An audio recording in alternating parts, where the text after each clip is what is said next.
Back in 2020, we were all stuck inside looking desperately for things to entertain ourselves, whether it be starting a new hobby, doing at-home workouts, or for the sake of transitioning into today's topic, you probably sat down scrolling on TikTok for hours upon hours. TikTok to a lot of people during this time was seen as sort of an escape. It was a decent alternative to watching an hour-long video on a niche topic that you had never heard of prior to watching said video. The app's quick and short nature of content led to it being quite literally the center of attention during quarantine. This app gave rise to a lot of stars during this time, people who actively went from recording themselves dancing in their bedrooms to filming a Netflix show in a multi-million-dollar mansion. But it wasn't all sunshine and rainbows during this time. Back in 2020, this huge phenomenon known as cancel culture was running rampant. I wonder why. Anyways, a lot of these rising stars were young, impressionable, and kinda dumb, and with a fan base like theirs, their actions were almost always under 24/7 surveillance from their audiences and the general public. But even when they made mistakes, they almost always were let off scot-free with a slap on the wrist and some heavy criticism, which almost always amounted to no change. But this leads me to my next point. I remember a time where I couldn't go one day without hearing about what the D'Amelio twins were up to, but all of a sudden that disappeared. What? That doesn't make sense. And I mean, yeah, you could chalk it up to they simply fell off, but I don't see it that way. And if it was that way, I still would want to know what happened to these once overnight celebrities. And so today, I attempt to answer the question for myself and for you all watching at home: what happened to these TikTok creators and where are they today?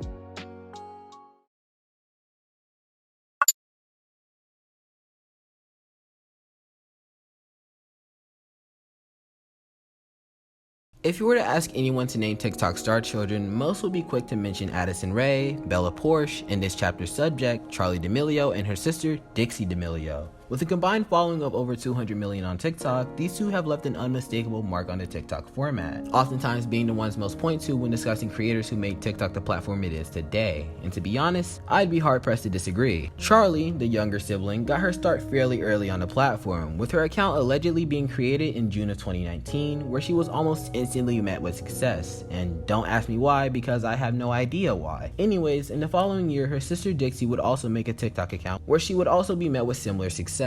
For a while, things were looking up for the pair. They both had become the face of TikTok, they signed to a talent agency, and even joined the HypeHouse. But things were about to take a turn for the worse. In July of 2020, the D'Amelios were placed under heavy criticism. The reason for this being how the two fed into the buffoonery that is partying during a pandemic. These two weren't the ones who were responsible for these parties being held, however, feeding into these actions led to them being placed under heavy scrutiny, and rightfully so. If you want more information on this entire controversy alone, I highly recommend D'Angelo Wallace's video titled Influencer 19, which has kinda in and of itself become a phenomenon. I'm going to go ahead and take a look at how influencers and celebrities are handling COVID-19.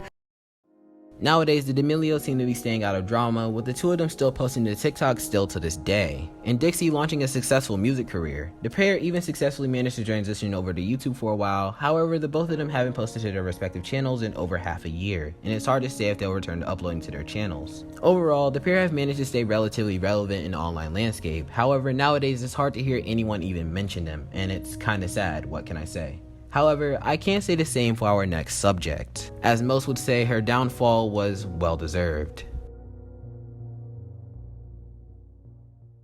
Siennamae is a TikToker who previously was known for her videos of her lip-syncing and dancing to popular TikTok songs, something that almost all TikTokers do. She managed to accumulate a following of over 14 million followers in her time on the platform. She was also known for her many collaborations with other TikTok stars, most notable of which being Jack Wright, who will play a key part in the story coming up. Siennamae is also someone my channel has had history with. Back when her allegations of sexual assault were coming out, I was attempting to be one of the first covering it, and in that rush to be the first, I ended up getting a lot of things wrong. But not on the behalf of Siennamae herself, but on the behalf of the victim, Jack Wright. Over a year ago now, the TikToker Jack Wright released a video titled What Siennamae Did to Me. In the now infamous video, Jack would go on to explain a timeline of events in which Sienna would force herself onto him in attempts to make sexual advances. Jack in this video would also explain how this happened many times and how Sienna had apologized before and even promised to change her ways, to which she fell short. Jack also many times told Sienna he strictly saw her as a friend, but clearly Sienna didn't take up on the hint, as shown by not only her videos in collaboration with Jack, but also the video of her groping him.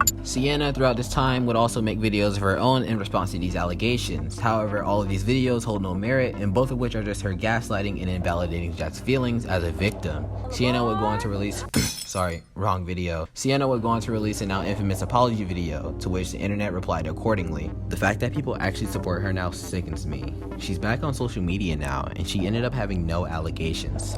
Society. It is also worth noting that many have also gone on to mention that she could have possibly done this to other men in the LA area, although there's very little evidence to support these claims.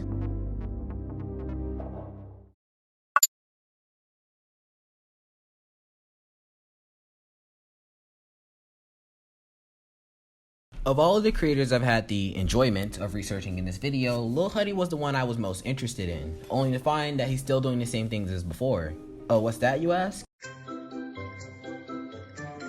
Anyways, yeah, LilHuddy is still up to the same as always, releasing thirst traps for his fangirls and lip syncing to popular songs. The dedication of this man. The only thing of note I can say about LilHuddy is that he tried to expand his horizons through music, a very common theme with TikTokers, with his biggest song being America's Sweetheart, and that's about all I really have to say about him. While on the surface he's not all that interesting, LilHuddy does have something of note that I can use as an excuse to talk about the HypeHouse. That is the fact that he's one of the founders. The HypeHouse is more like a collective than an actual house. Considering that during its lifespan, members were constantly in and out of the actual house, it's hard to actually say it benefited many of them. This collective has been involved in many controversies, most infamous of which being the birthday party they held for one of their members during quarantine, a party with over 67 influencers in attendance. But one of the house's biggest accomplishments on its own is getting its own reality show on Netflix, to which it was a very polarizing show to say the least. TikTok gets made fun of a lot in the online sphere, and understandably so. However, despite that, it's impossible to ignore the impact it's had on online culture, whether good or bad. I personally don't really care for the platform and only go on there to post my short form videos. This video in particular was really interesting to do because, well, it required me to become a terminally online hag to research, but I can't say I didn't find it interesting.